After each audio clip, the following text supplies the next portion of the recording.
আপনি দেখছেন global point. বিশ্বের গুরুত্বপূর্ণ সংবাদ ও ভূরাজনৈতিক বিশ্লেষণ নিয়ে আমরা হাজির হয়েছি নতুন প্রতিবেদন। সামরিক দিক থেকে বিশ্বের সবচেয়ে শক্তিশালী দেশগুলোর একটি হলো যুক্তরাষ্ট্র। তবুও প্রশ্ন থেকে যায়, যুক্তরাষ্ট্র কেন ইরানকে এতটা গুরুত্ব দেয়? কি এমন আছে ইরানের কাছে যার জন্য চিন্তিত ওয়াশিংটন প্রশাসন? 2025 সালের দিকে এসে ইরান শুধু একটি দেশ নয়, বরং মধ্যপ্রাচ্যের প্রভাবশালী এক কেন্দ্রবিন্দু। বিবিসি ও রিউটার্স জানায়, ইরান সরাসরি কোনো যুদ্ধে না জড়িয়ে প্রভাব বিজয়কারী দেশগুলোর মধ্যে অন্যতম হয়ে উঠেছে। এর কারণ, ইরান শুধু নিজের সামরিক ক্ষমতার উপর নির্ভর করে না, বরং তার রয়েছে একটি বিশাল প্রক্সি নেটওয়ার্ক যা মধ্যপ্রাচ্যের রাজনীতিতে গভীর প্রভাব ফেলে। ইরানের মিত্র সংগঠনগুলোর মধ্যে রয়েছে হেজবোল্লাহ, হাশদ আল-শাবি, হুথি আন্দোলন এবং সিরিয়া ও ইরাকের বিভিন্ন স্থানীয় মিলিশিয়া দল।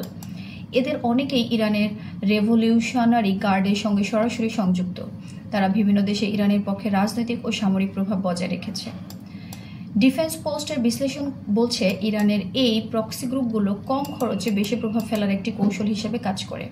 ইরান নিজে যুদ্ধ না করেও তার মিত্রদের মাধ্যমে প্রতিপক্ষের ওপর চাপ সৃষ্টি করতে পারে, যা যুক্তরাষ্ট্রের জন্য এক বড় উদ্বেগের বিষয়।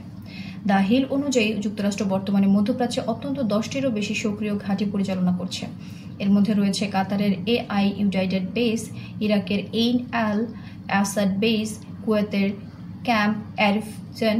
এই ঘাঁটিগুলো মূলত ইরান এবং তার মিত্র সংগঠনগুলোর কার্যক্রম নজরদারিতে রাখার জন্য ব্যবহৃত হয়। কিন্তু সাম্প্রতিক বছরগুলোতে বেশ কয়েকবার এসব ঘাঁটির কাছাকাছি ড্রোন কার্যক্রম বা অস্বাভাবিক হামলার চেষ্টা লক্ষ্য করা গেছে।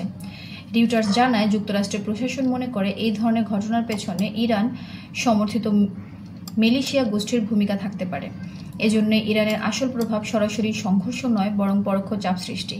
এটি যুক্তরাষ্ট্রের জন্য এমন এক পরিস্থিতি তৈরি করে যেখানে সামরিকভাবে শক্তিশালী হয়েও তারা স্থিতিশীল প্রতিক্রিয়া দিতে বাধ্য হয়। বিবিসি মিডল ইস্ট ডেস্ক বলছে, ইরান তার ভূ অবস্থাকে কৌশলগতভাবে ব্যবহার করে। একদিকে পারস্য উপসাগরের তেল রুটের নিয়ন্ত্রণে প্রভাব বিস্তার করছে, অন্যদিকে ইরাক, সিরিয়া ও ইয়েমেনের মধ্য দিয়ে যুক্তরাষ্ট্রের ঘাঁটিগুলো ঘিরে রেখেছে। এছাড়াও ইরান এখন উন্নত ড্রোন ও সাইবার প্রযুক্তি বিকাশে সক্ষম হয়েছে। আল জাজিরা জানায়, সাম্প্রতিক বছরগুলোতে ইরানের ড্রোন কার্যক্রম আন্তর্জাতিক মহলে উদ্বেগ তৈরি করেছে, যেখানে অনেক প্রযুক্তি স্বয়ংক্রিয়ভাবে নির্দিষ্ট লক্ষ্য শনাক্ত করতে সক্ষম। এই প্রযুক্তি তাদের প্রতিরক্ষা ক্ষমতা আরও বাড়িয়েছে। অন্যদিকে United state institute of piece USIP জানায়, ইরানের শক্তি তার ইনফ্লুয়েন্স স্ট্র্যাটেজিতে, অর্থাৎ রাজনৈতিক, ধর্মীয় ও সামাজিকভাবে সমর্থন গড়ে তোলা। এই প্রভাব মধ্যপ্রাচ্যের বেশ কয়েকটি দেশে যুক্তরাষ্ট্র বিরোধী মনোভাবকে আরও জোরদার করেছে।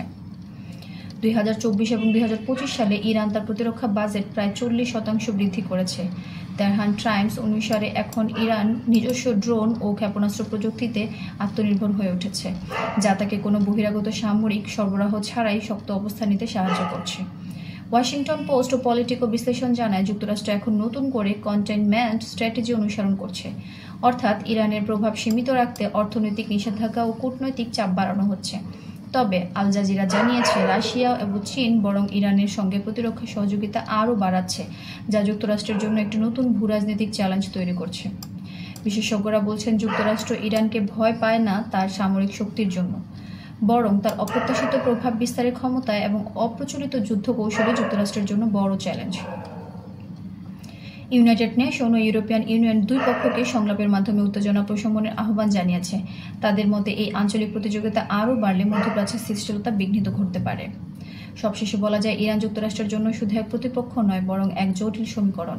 কারণ ইরান সরাসরি যুদ্ধ না করেও নিজের প্রভাব বিস্তার করতে পারে, যেখানে যুক্তরাষ্ট্রকে প্রতিবারই রাজনৈতিক ও কূটনৈতিক সমন্বয়ে কাজ করতে হয়। ইরানের এই ভূ রাজনৈতিক ভারসাম্যই তাকে যুক্তরাষ্ট্রের কাছে এক অপ্রত্যাশিত কিন্তু শক্তিশালী প্রতিপক্ষ হিসেবে প্রতিষ্ঠিত করেছে।